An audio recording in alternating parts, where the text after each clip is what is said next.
Hello, my name is Brant Hunt. My channel is simply called Discerning What is True.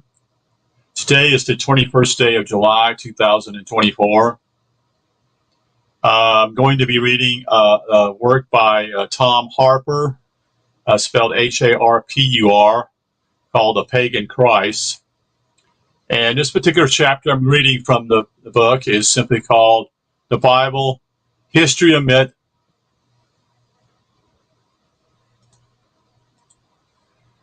and the End of Fundamentalism. So I want to share a little bit because what he's talking about is what I was taught as a child. Many Baptists in the South, which is where I'm from, in the southern part of the United States. Most of the churches here are basically the three major groups would be the Southern Baptists, who are the dominant group here, probably 60 to 70% of people who, well, 60, 65, I guess.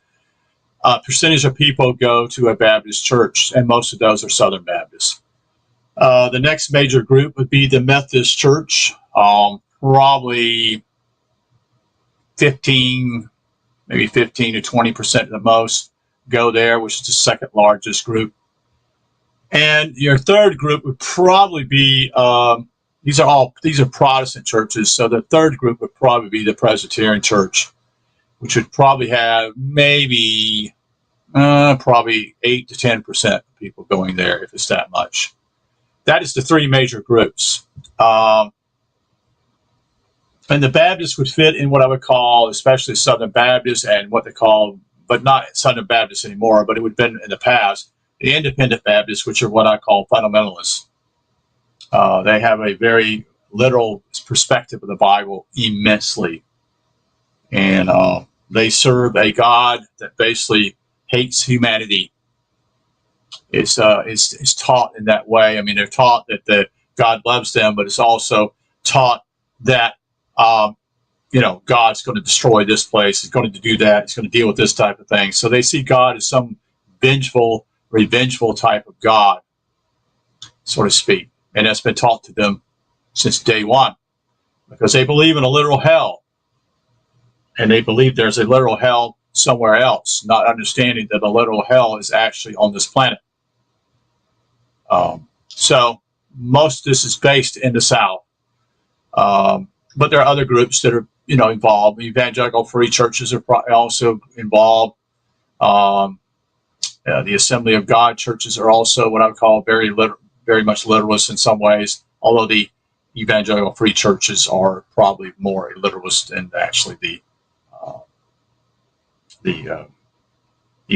what I call the charismatic type churches, Assembly of God. So let's go ahead and get reading in this particular book, The Pagan Christ. And thank you for listening. And let me do one thing to make it a little easier for me to read. Turn the screen dark and make it a lot easier. So, The Bible, History of Myth, which is chapter 7 of his book, Tom Harpur's book, The Pagan Christ, has a quote here. In the cosmic economy, the divine must always sacrifice its life for the lower ranks of existence. In every religion, a God is pictured as dying for man. There is not one iota of history as we know it in the entire Bible. No, there isn't. A quote here, a little short quote, is Alvin Boy Kuhn says simply, "Our birth is but a sleep." End quote. So he has this in the title here, is part starting here in chapter 7 with the Bible, History of Myth, and then the End of Fundamentalism. But in this particular thing, he also says false history, questioning it. So the lead article in the March 2002 issue of the prestigious Harper magazine, Harper, titled False Testament, bluntly states that archaeological now refutes the Bible claim to history. Over the past several years, dispute over biblical historicity has marked scholarly conference and been the focus of articles in the New York Times, U.S. News and World Report, a cover story in the December 2002 issue of Maclean's, Maclean's magazine, and a hard-hitting piece by the archaeologist Last name is Herzog, Herzog, in the Israeli newspaper Harvesta. I don't know if I pronounced it right. Please forgive me. But the Harpur's expose by the journalist David Lazar was the most treacherous current account I have seen yet, citing the most recent evidence, or rather, for the most part, the lack of it. So remember that. This book was published in 2004. So this book is now over 20 years old. Okay. Citing the most recent evidence, or rather, for the most part, the lack of it, Lazar pulled the foundation out from under almost every major historical beam and edifice of accepted wisdom about everything from the existence of Abraham and the other biblical patriarchs to the Exodus from Egypt, the supposedly glories of King David and Solomon, and even the reputed conquest of the Promised Land, meaning Canaan. For millions of Jews, Christians, and Muslims, the revelations came as an enormous shock.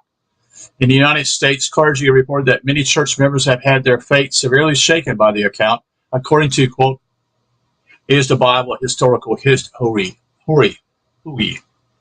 End quote here. A leading article about the affair in the May-June 2002 issue of the widely circulated Biblical Archaeological Review, the ministers quoted said that people were demanding to know why. If the Bible is wholly unreliable as history, they should believe any of it.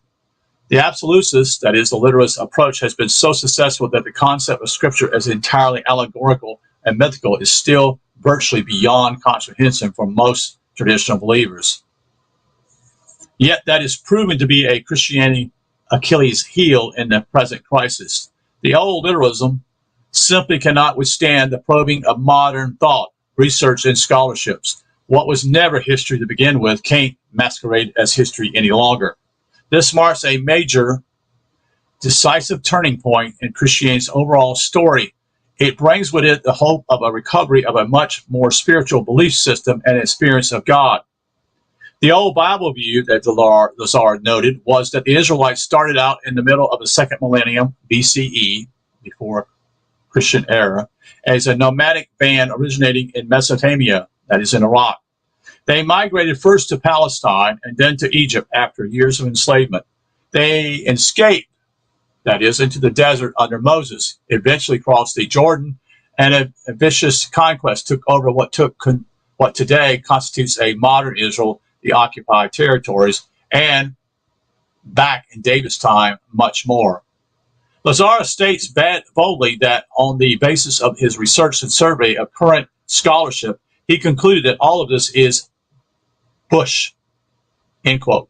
In the past quarter century, he says, archaeologists have seen, quote, one settled assumption over who the ancient Israelites were and where they came from proved false, end quote. Instead of a band of invaders who conquered Canaan, quote, the Israelites are now thought to have been an indigenous culture that developed west of the Jordan River around 1200 BCE. The epic story of Abraham, Isaac, and the other patriarchs, quote, appears to have been spliced out of various pieces of local lore, end quote.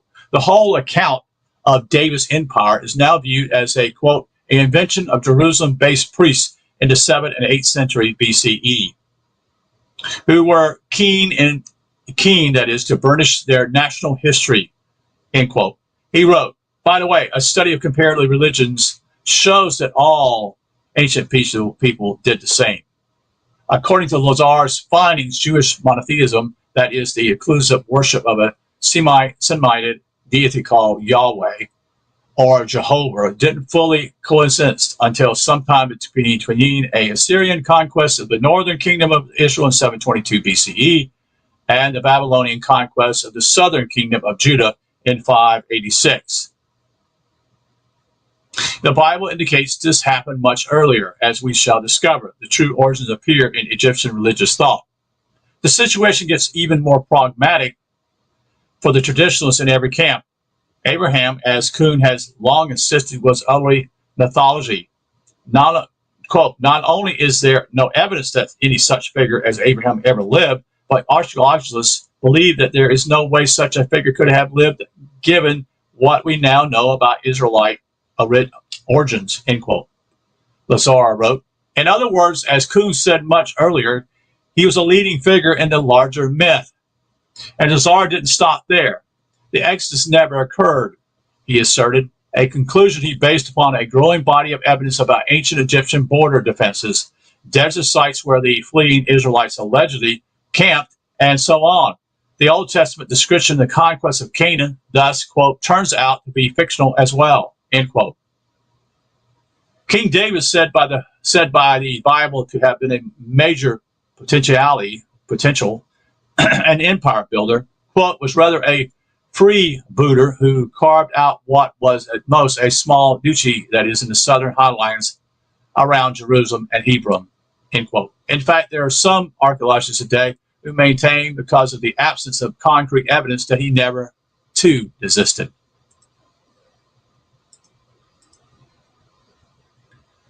The name David appears on one lone inscription on a stone block or stele from the 9th century BCE, and that's all there is. As Lazar points out, quote, if David and Solomon had been important regional power brokers, one might reasonably expect their names to crop up on monuments and in diplomatic correspondence of the day. Yet, once again, the record is silent, end quote. So fundamentalists once took to delight in evidence from the 1930s that the walls of Jericho had on one occasion fallen down, much as the book of Joshua describes.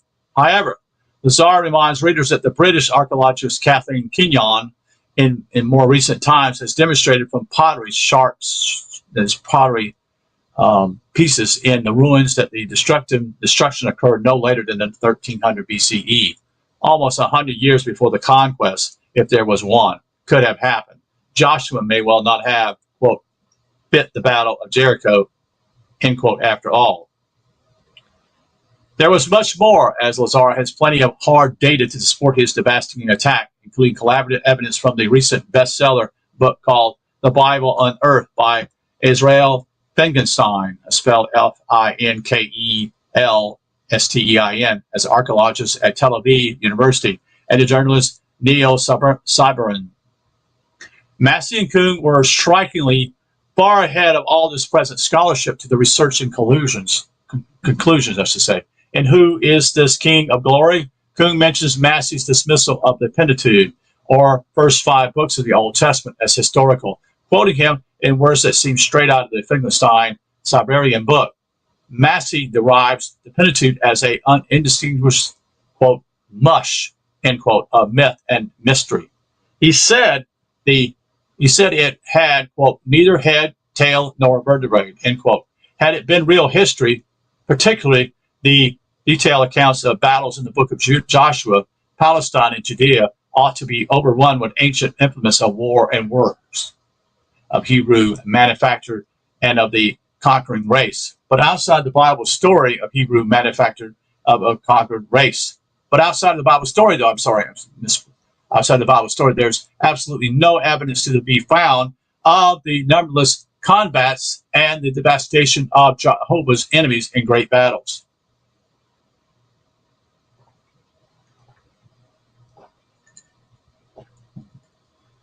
Also, the country of a people so rich that King David in his poverty could collect millions of pounds to build a temple is found to have been without art, sculptures, mosaics, bronzes, pottery, or precious stones. Similar to Zara writes, King Solomon was supposed to have been a master builder and an insatiable accumulator, end quote, of luxury items. He drank out of golden goblets, outfitted his soldiers with golden shields, maintained a fleet of sailing ships to seek out exotic treasure, kept a harem of 1,000 women and concubines, and spent 13 years building a palace and a richly decorated temple to house the Ark of the Covenant, end quote. Yet not one single goblet or one brick has ever been found to indicate that such a reign existed. Proof of Bible history will not be found, says Massey, even if all of Palestine is dug up in the search. Indeed, how famous is it to think of digging in the earth to find proof of myths and allegories? No amount of archaeology, can ever prove a myth. The, quote, BAR response to Lazar's explosive tour de force was disappointing to anyone looking for a strong refutation. Indeed, I was struck more by the concessions it had to make to Lazar's case than by assurance of there being, unquote, another side, end quote. The piece by one of the magazine editors charged that the, quote, Harpur feature presented, quote, only one side of a very hot debate in the field, end quote. And denying that Abraham ever existed or that the exodus from Egypt, the conquest of the Holy Land, and the grandeur of the empires of David and Solomon were solid facts of history. It didn't give any indication that there might be, quote, another side, end quote. It's true that Daniel Lazar didn't acknowledge that there are some conservative scholars who don't dismiss the biblical account as summary as he does. Nevertheless, the case he presented was backed and noted by overwhelming evidence, and what was a real eye-opener for many traditional Bible readers was the extent to which the Biblical Archaeological Review editor had to agree with most of Lazar's most damning conclusions. He concealed, for example, that when it comes to the exodus from Egypt, where Moses leads the Israelites across the Red Sea, or as it's not called Red Sea, it's called Reed Sea, R-E-E-D, into the somewhat absurd, obvious, symbolic 40 years wilderness trek. Quote, I doubt you'll find many scholars who accept the biblical account at face value. We have no archaeological evidence of a man named Moses, of Israelites wandering in the desert, or of the events of Mount Sinai, end quote. Kuhn wrote a brilliant monograph called The Red Sea is Your Blood, which I've already shared with the audience probably a few months ago, to show the true symbolic or allegorical meaning of the episode of the crossing of the Red, or correctly translated, Reed Sea. The Biblical Archaeological Review editor admitted as well that Lazar's argument that archaeological doesn't support the biblical story of the conquest of Canaan is based not on malice, as some fundamentalists have claimed, but on some very hard facts, he said. Quote, the biblical account of the conquest does have its problems. The pictures formed by archaeology does not match the description in the book of Joshua of a swift military victory by the Israelites, end quote. But the issue, he argues, is much more complex than Lazar describes. The article was equally weak in its response to Lazar's debunking of the story of the great kingdom of David. The editor wrote, quote, the policy of archaeological remains from the 10th century Jerusalem is a problem. The capital of a significant empire should leave behind some artifacts for us to recover, end quote. But that large point precisely, that's his point. Where is it? The evidence for a large Davidic empire simply isn't there. The Biblical Archaeological Review commentator is forced to conceal that, quote, we are far from being able to offer a definite history of David one way or another, end quote. Even on such an important topic as Abraham, there's little that can be said to dispute Lazar's claim that he never lived. Again, the Bar editor rather lamely points out that there are, quote, some historical details, end quote, in the Bible stories that mesh with, quote, details of treaties he made with local rulers and the price of slaves, end quote, and the, quote, historical record, end quote. That proves nothing, however. He remains an extremely shallow, mythical character in the In The Lost Light, which is a book that Alvin Kuhn wrote, Kuhn makes some startling comments on Abraham, who he says categorically was never a historical figure.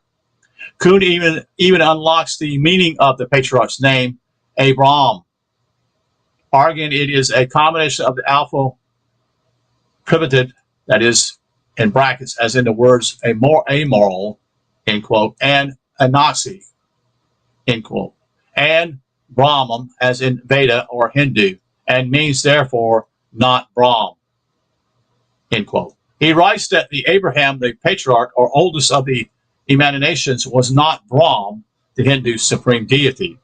Brahman, the absolute, but the first emanation from Brahm. He was the first life that was not absolute, but from the absolute, a kind of demigod or, quote, sun god, end quote. In the end, Lazar concludes, quote, rather than a chronicle of genius events, the history that Genesis and other Old Testament books set forth was an artificial construct, a narrative framework created long after the facts in order to link together a series of unconnected folk tales like pearls on a string, end quote. All of this fully accords with the findings of the scholars we have met here. Myth certainly uses historical details at times, and there are many to be found in the Old Testament and the New. But ultimately, a myth, as said earlier, has to do with eternal truths. I think you meant to say, as said earlier, has to do, what I should say be the word what has to do with eternal truths. Or it has to do with eternal truths. I'm sorry, I'm wrong. It is important to understand the kind of arguments used in reaching such conclusions. For example, Lazar Peace notes how the biblical stories of Abraham, Isaac, and Jacob make frequent mentions of camel caravans.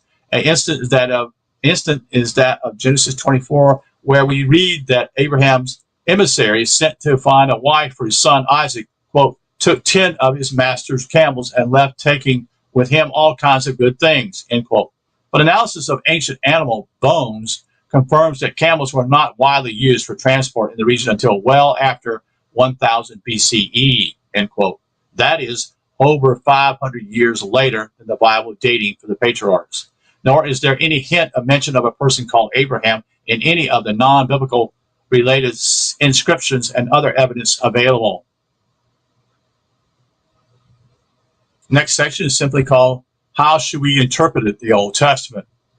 My own view, expressed in newspaper column at the time, was that both sides in this ongoing debate should be aware of the salient truth about all ancient Bibles and sacred texts insisted upon by Higgins, Massey, Kuhn, Northrop Frye, that's Frye, and Joseph Campbell, and numerous others.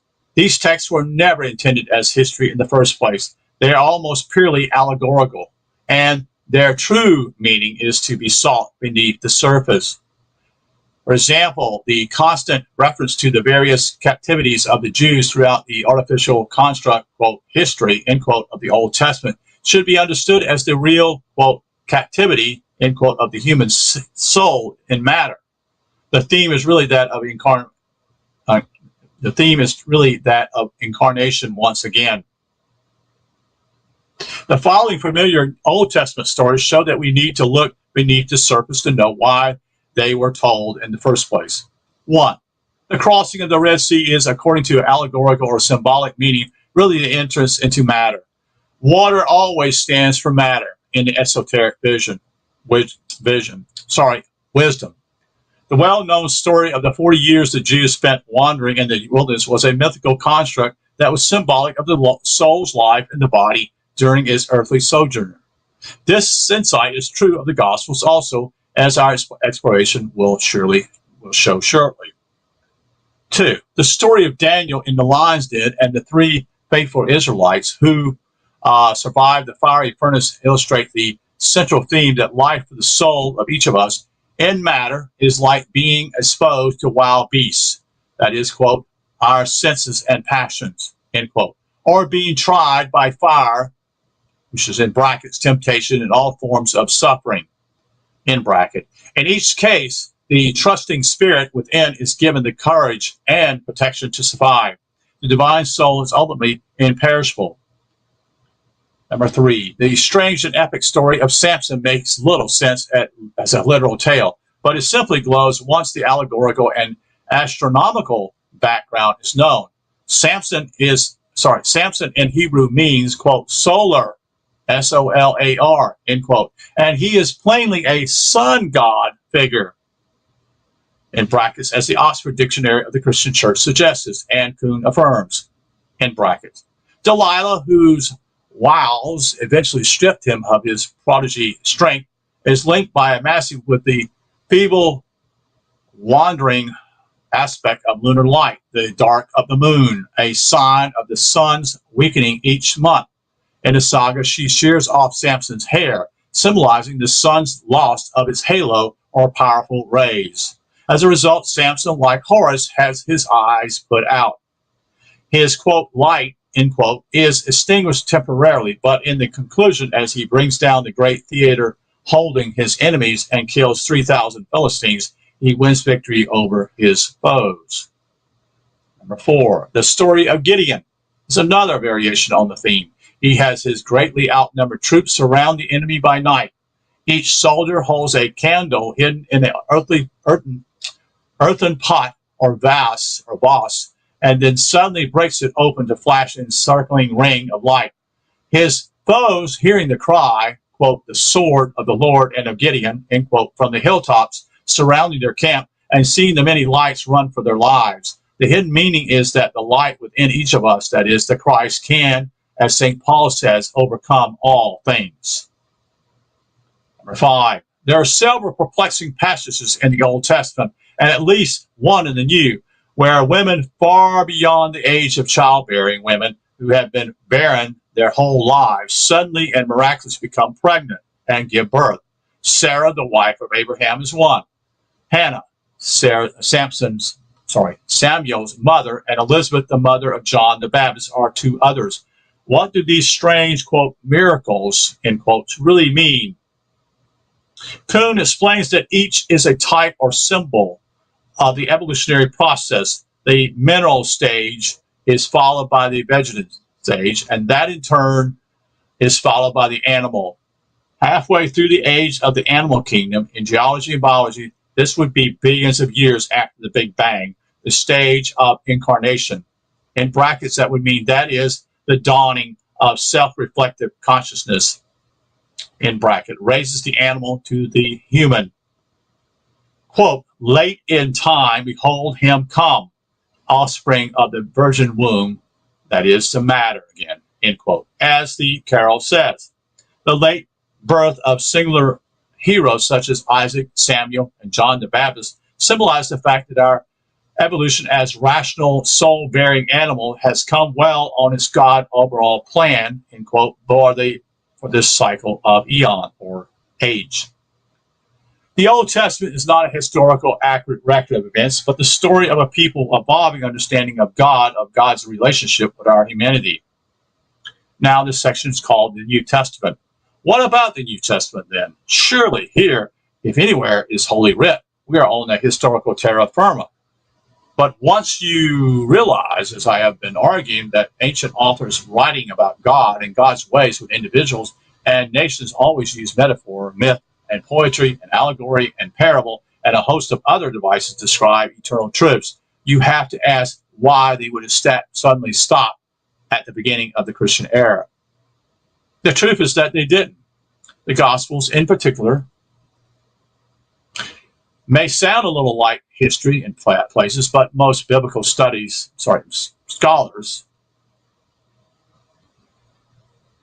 today agree that they very are far from what we moderns understand by that concept. The Gospels, however they originate, were religious dramas used for worship and as a form of evangelism. They were meant not to impart history, but to buttress and convey belief. The editor of John's Gospel, that is in brackets here, the least historical of them all, in bracket, boldly and honestly states his aims in the text itself when he says, quote, but these things are written so that you may come to believe that Jesus is the Messiah, end quote. The goal is to establish the faithful and to create new converts, not to create an authentic biography. Next section is called Luke Tries to Make Myth into History. Luke's gospel opens with the statement that he is adding his account to those already written by, quote, many, end quote, others, in order to set forth the, quote, the truth, end quote, about the Jesus story. This carries an appealing impression of concern for history. He names and gives the illusion of firm dating, but the early chapters of this work are filled with non-historical, highly symbolic, and mythical narratives. For example, when Mary bursts into the soaring verses of the Magnificent upon hearing that her age relative to Elizabeth is also, quote, with child, end quote, it is given as a spontaneous moment. But anyone of good sense can tell you that this psalm is a well-crafted, well-studied piece of mid-rhapsody writings, that is imaginary commentary that nobody, let alone a untutored girl, could improvise, I should say. Sorry. Scholars are quite aware that this psalm expands on and repeats Hannah's song in 1 Samuel chapter 2. It has nothing historical about it, you see. Next, Luke tells how a decree went out from Augustus that, quote, all the world should be registered, end quote. The trouble is that there is absolutely no trace in a well-documented period of such a decree. It's simply a means of getting Joseph and Mary to Bethlehem for theological reasons. The Messiah had to be of David's descent, and thus from Bethlehem. Luke says the birth occurred while Quirinius, that is, was governor of Syria. That means it could not have happened before 6 CE, the year we know he took office. At the same time, Matthew says Jesus was conceived while Herod the Great was in power in Judea, but Herod died in 4 BCE. So the authors of the Jesus Mysteries point out that the Mary real miracle, if both references are taken as genuine historical, was a 10-year pregnancy. For Matthew, Jesus' hometown was Bethlehem. For Luke, it was Nazareth. As we have already seen, the stories of the angels and the shepherds in Luke and of the wise men in Matthew are rewrites of Egyptian mythical themes from at least 2,000 years earlier. They are portrayed in the art at Luxor, as Luxor. That's an important place, folks, also. Renee Scholler, the Levitts, wrote a book about that, and actually there's a massive temple there. Him and his wife spent 15 years there writing down enormous information about this particular temple there. Just want to tell you why that city is important. Luxor is another word for it. There is no historical record of Herod's alleged edict regarding the, quote, slaughter of the innocents, end quote, either. Common sense tells us that such an order was an impossibility in any case. Did Herod intend to kill the children of his friends, his soldiers, his civil servants, tourists passing through, and so on? You know for certain the whole matter is symbolic once you realize that an attempt to slaughter a holy child appears in all of the ancient hero myths, from Moses to Horus, to Sargon, to Hercules. As noted earlier, the threat to the newly born Horus, the Egyptian Christ, came from Herut, H-E-R-U-T, the serpent. Then there's the matter of the two genealogies of Jesus and Matthew and Luke. Clearly, they have nothing to do with history and everything to do with myth. Luke traces the family history to Adam because his story is universal. Matthew traces it to Abraham because he is interested in establishing the Jewish line of descent. But both accounts give the show away when they come to their conclusion.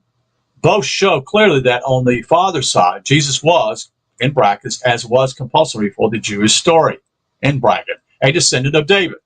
But they fail to point out how utterly irrelevant this really is, since, in their view, Joseph wasn't the real father of all of this, you see. It was a virgin birth. The myth required this. So why would you spend all your time trying to prove something? Or is that, more, see, even the virgin birth it's a myth, okay? It's a story. There's more historically, that is, virgins don't have babies. That's correct. But stories of virgin births abound in myths. That's right. Stars don't stand, end quote, over houses or stable, and they don't lead people west, especially when they appear in the east. But they do occur in every ancient myth, you see. Every early Messiah figure was heralded by a star. That's the point. By the way, if you ever want to read a particular book, I've shared that also in the my YouTube channel, the 16 Crucified Saviors, and that is from the past. The guy's name, I think, is Kerwin, K-E-R-W-I-N, I think his name was, but I have done videos of his book and explaining that. This is way before even Jesus or the Egyptians in a lot of ways, not all of it, but a lot of it from the Near East or Southeast Asia, parts of it, in China. Continue. The prodigal son. This is one of the best known stories told in the Gospels, found only in Luke, though. It has been preached about, dissected, and written about quite literally millions of times. That is, in finding the still point. I discussed it and tried to show that the point where the, quote, lost, end quote, son, quote, can came to himself, end quote, was the central one that everything depended on. He realized his unique inner self, and it turned him completely around from the esoteric allegorical viewpoint. However, the meaning lies even deeper yet. The story is actually a classic exposition of the incarnational theology I have been describing throughout.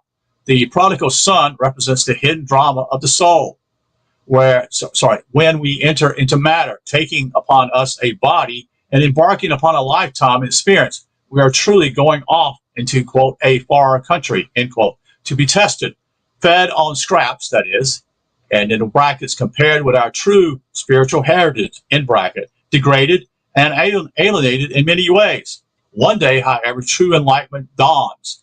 The divinity within is recognized, the, quote, sleeping, end quote, Christ is awakened, and we return home to the waiting Father, end quote. The welcome, according to the prodigal son, is an allegorical reference to the ultimate rejoicing of the soul's glorious resurrection on the other side. Other details in the story, such as the carpeting of the elder son, were likely added later, either because of a failure to see its true esoteric sense and its score points in the early Christians squabbling with the synagogue. Next section he writes here, again, Tom Harpur is called The Sower. Another familiar parable is the one involving the sower who sows the word, that is, the Greek term is logos, on various soils. The true esoteric or allegorical meaning once again has to do with the theme of incarnation. The ancient Stoics believed there was a, quote, seed, end quote, of the divine mind, or logos, in every human being. They even called this the spermatogenesis logos, or the seed logos, end quote. And the gospel story reflects a similar belief. God, the true, quote, sower, end quote, casts his divine seed into every heart, but success is determined by the, quote, soils, S-O-I-L-S, end quote, that is the kind of response and lives lived as a result. The message is, quote, be the best soil. In other words, wake up to who and what you really are and become it. A case study being the raising of Lazarus.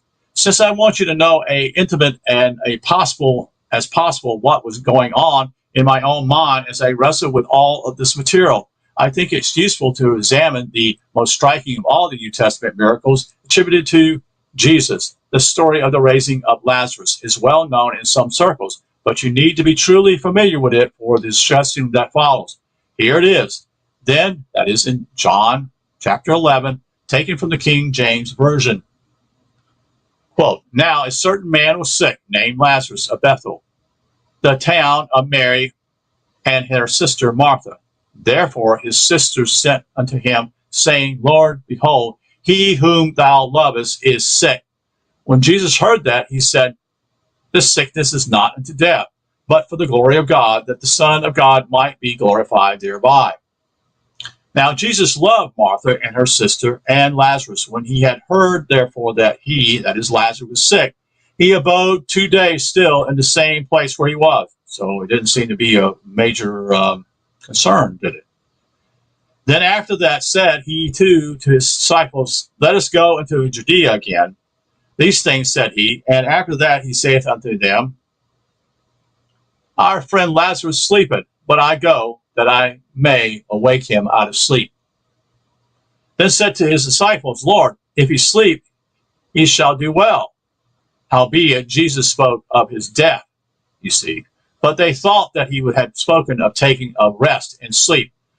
Then said Jesus unto them plainly, Lazarus is dead. And I am glad for your sakes that I was not there, to the intent you may believe. Nevertheless, let us go unto him. Then said Thomas, which is called Didymus, unto his fellow disciples, let us also go, that we may die with him. Then when Jesus came, he found that he had lain in the grave for 4 days already. Now Bethel was nigh unto Jerusalem, about 15 furlongs off, and many of the Jews came to Martha and Mary to comfort them concerning their brother. Then Martha, as soon as she heard that Jesus was coming, went and met him. But Mary was still sat in the house. Then said Martha to Jesus, Lord, if thou hadst been here, my brother had not died. But I know that even now, whatsoever thou wilt ask of God, God will give it thee. Jesus said unto her, Thy brother shall rise again. Martha said unto him, I know that he shall rise again in the resurrection at the last day. Jesus said unto her, I am the resurrection and the life. He that believeth in me, though he were dead, yet shall he live. And whosoever liveth and believeth in me shall never die.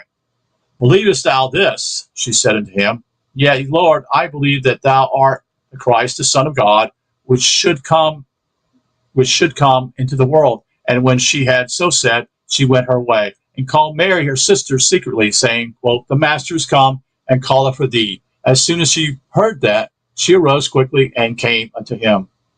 Now Jesus was not come into the town, but was in that place where Martha met him. The Jews then which were with her in the house and comforted her, when they saw Mary, that she rose up hastily and went out, follow her, saying, She goeth unto the grave to weep there. Then when Mary was come where Jesus was, and saw him, she fell down at his feet, saying unto him, Lord, if thou hadst been here, my brother had not died. When Jesus therefore saw her weeping, and the Jews also weeping which came with her, he groaned in his spirit and was troubled, and said, Where have you laid him? They said unto him, Lord, come and see. Jesus wept.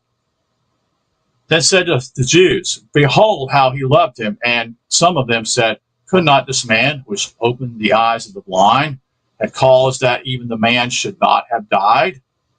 Jesus therefore again groaning in himself, cometh to the grave. It was a cave, and a stone laid upon it. Jesus said, Take ye away the stone.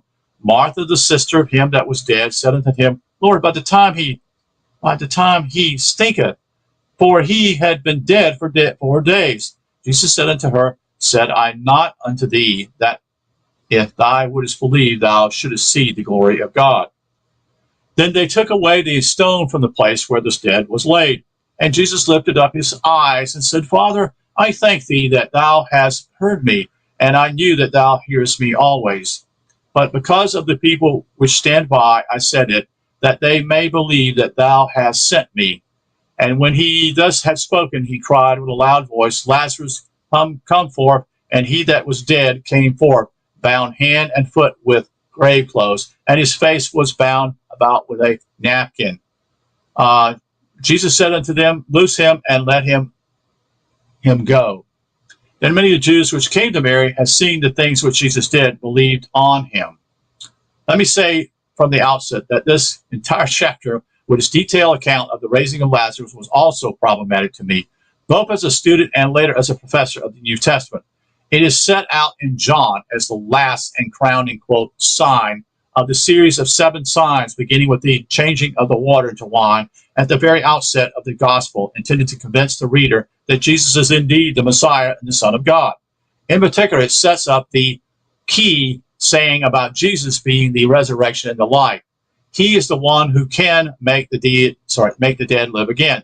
Yet several things about the story had disturbed me long before I was made aware of the Egyptian antecedents. First, the raising of Lazarus is presented in the gospel as being the straw that broke the proverbial camel's back. Jewish authorities in the story are so shocked by it and so afraid that the whole world would be convinced by it, in brackets, to the point that the Roman authorities would be provoked and take violent repressive actions, that they immediately plot to get rid of Jesus once and for all. The raising of Lazarus, then, is purportedly to be the immediately cause of the crucifixion. Yet this flatly contradicts the picture given in the theme of the 3 synodic gospels. There, Jesus' arrest, trials, and execution are quite plainly said to be the result of the anguish and anger of the authorities over his cleansing of the temple. Mark puts it this way, quote, And the scribes and the chief priests heard it, in brackets, about the temple cleansing, and his remark about their having made God's house a den of thieves, end quote, and sought how they might destroy him, for they feared him, because all people were astonished at his doctrine, end quote. Both versions cannot be sustained together, you see. The gap is too great. Interesting, the temple cleansing came right at the beginning of Jesus' public ministry, according to John's gospel, but is placed right at the end of it by Matthew, Mark, and Luke. Second, has always seemed to me inexplicable that the spectacular story of Lazarus, had it been historical, would have been so thoroughly overlooked by the other three evangelists and their schools, you see. Yet the story appears solely in the fourth gospel. Such a momentous that is, quote, proof, end quote, of superhuman divine power could never have been kept hidden from others. Indeed, as we have seen, it was its very celebrity, even among Jesus' enemies, that led to the cross. According to John, it seems certain to me then that the miracle is not in Matthew, Mark, or Luke, because these authors knew nothing whatever about it. It was not part of the common tradition. It bears the feel and character of allegory and myth. Third, the secular witnesses were noticeably silent. If we recall the alleged opening of the tomb on that first Good Friday, that is recorded only by Matthew, that is, when the, quote, the graves were opened and many bodies of the saints which slept arose and came out of their graves after his resurrection and went into the holy city and appeared unto many, end quote, we must conclude that this kind of public wonder working would certainly not have escaped the numerous secular chronicles, historians, and other witnesses of the day, but there is not a word of secular or Jewish comment on anywhere to be found. It was thus also a serious puzzle for me when I took the widely accepted historical critical approach to it as the New Testament scholar. However, once I came across the research of Massey, Kuhn, and others with their deep knowledge of ancient linguistics and their insight into Egyptian mythology, the puzzle would wholly disappeared. It became crystal clear to me that John's narrative at this point is lifted straight from the ancient themes and then reworked to fit his own overall scheme and purpose.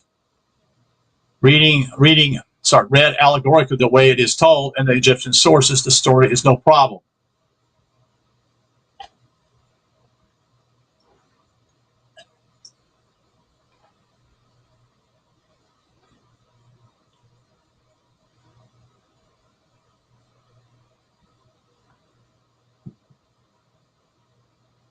Read allegorically the way it is told in the Egyptian sources, the story is no problem. Read as histories of plagiarism through well-meaning forgery, it creates insurmountable difficulties for reasonable and educated people today. Consider this form of detective work for a few moments and see how scholarly analysis reveals the true meaning of what is going on. In the Egyptian Book of the Dead, Anu, called Heliopolis in Greek, meaning, quote, city of the sun, which is S-U-N, was the theological name of an actual Egyptian city, where the rites of the death, burial, and resurrection of Osiris or Horus were enacted each year. The name is a combination of Nul, the name for Mother Heaven, end quote, or primal empty space, the abyss of nothingness, end quote, and the Alpha Pribally, that is hence Anu, or not nothingness, end quote, a world of concrete actuality, the world of substantiated manifestation. In other words, Anu was precisely a place where units of divine consciousness, or souls, go to the symbolic, quote, death, end quote, in every human incarnation, and later rise again to glory. Anu was called, among other things, the place of multiplying bread, end quote. Significantly, Bethlehem, the birthplace of Jesus, means, quote, the house of bread, end quote. We will not stop here, though. Tempted though we may be to show the intimate connections between the concept and the gospel of Christ, who multiplies loaves and fishes for the crowd. The Hebrews added their prefix for, quote, house, H-O-U-S-E, end quote, Beth, B-E-T-H, to Anuk, and produced Beth Anuk, or the house of Anuk. But because the U and the Y were interchangeable in antiquity, we ended up with a New Testament counterpart called Bethany. The point here is that when we read the Egyptian text, we find that the Egyptian Christ, Horus, performed a great miracle in Anu, or Bethany. He raised his father, Osiris, from the dead, calling unto him in the cave to rise and come forth, end quote. These clues help us solve the question of who Lazarus was originally, according to the Egyptologist, the meaning Sir Wallace Budge, as well as many other sources, major sources that is, and other intimate authorities on the text. The ancient name for Osiris was Azar, A-S-A-R. The Egyptian regularly expressed their reverence by placing the definite article, quote, the, end quote, before the names of their gods, just as Christians say, or should say, the Christ. The Egyptians said the Osiris, end quote. But that was the equivalent of saying, quote, Lord Osiris, end quote. When the Hebrews took up the name of Osiris, or Lord Osiris, they used the Hebrew word for Lord for, quote, Lord, end quote. Hence El Azar. Later on, the Romans, speaking Latin, of course, took El Azar and added the us, ending used for what most make male names. The result was El Azaras. In time, the initial E wore off, and linguists describe it, and the S in Azar is changed to Z, his constant companion in language. Thus, we have Lazarus, the Osiris of Bethel story. So it is that, beginning with Macy. These scholars convincingly conclude that Jesus' raising of Lazarus at Bethany is but, quote, a rescript of the old Egyptian dramatic mystery in which Horus, the Christ, raised his, quote, dead, end quote, father Osiris from the grave, end quote. It is written in the hieroglyphics that Horus followed the divine merit to the place where Azar, or Osiris, lay buried in his tomb, just as Jesus followed Mary, who had come forth to meet him on the way to Bethany. The more important point is that this Egyptian recital was in the papyri, perhaps as long ago as 5,000 years BCE. Further evidence of similarities between the ancient myth and the gospel account is found in the plentiful reference to the gospel story to mourning and weeping at the home and the grave of Lazarus. The, quote, Jews, end quote, who were there to comfort the sisters were weeping, we are told, as was Mary. And then we have the ringing famous words, quote, Jesus wept, end quote. But the Bethany or Bethanu of the Egyptian story was known long before as the, quote, place of weeping, end quote. As Kuhn notes, Isis and her divine sister Nephthys, Jesus and Horus, Mary and Martha, all wept over the inert Lord El Osiris. Those two divine sisters, Isis and Nephthys, are also significant. An old source name for Isis was Mary, M-E-R-I, like the Latin word mare, M-A-R-E, that is the sea, end quote, the primitive source of all life. The Egyptian plural of Mary, M-E-R-I, however, was Merti, M-E-R-T-I. In the Latin feminine form, this became Mertet, M-E-R-T-A-E. In Hebrew, it is resolved into what was rendered in English as Martha. So even in the ancient Egyptian translations, or transactions, I should say, there were also present the two Marys, or Mary and Martha, the sister of Lazarus. One final detail in the Johanna account was that Jesus made the surprising assertion that Lazarus is not dead, but only sleeping. The same thing was said many centuries earlier in the ancient scripts of Osiris in Egypt. Quote, that is Osiris who is not dead, but sleeping at Anu, the place of his repose, awaiting the call that bids him come forth today, end quote. In the text of the Har Heptep, the speaker who personates Horus in the drama is he who comes to awaken Azar, or Osiris, out of the sleep. What are we to make of this reconcile, but almost exact parallel between the two texts, the Egyptian and Johannan?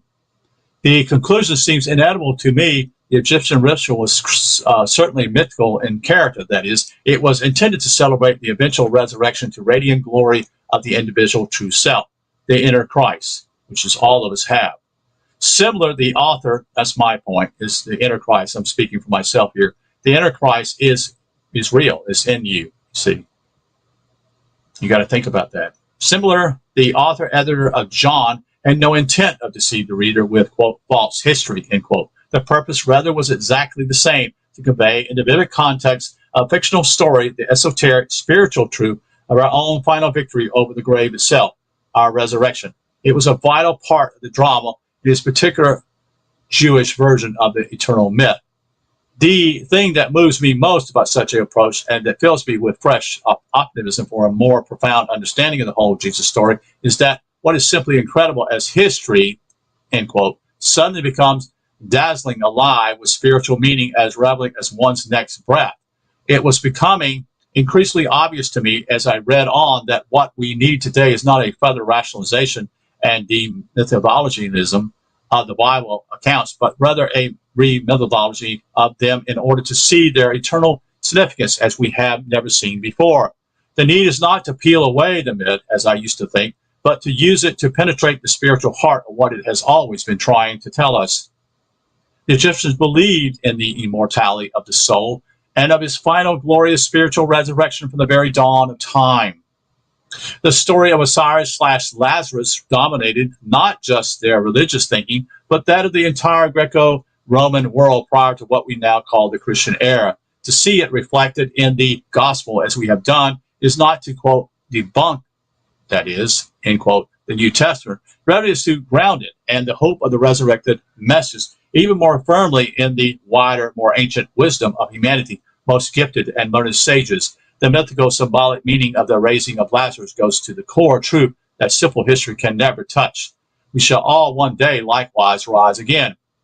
This, of course, is just a bare peek at the issues involved, but the evidence is amounting. The old literist approach is dead in the water. Yet through this very necessary process, as we have already begun to see, something quite new and bracing and liberating is about to emerge. So that's the end of chapter 7 tonight, with works by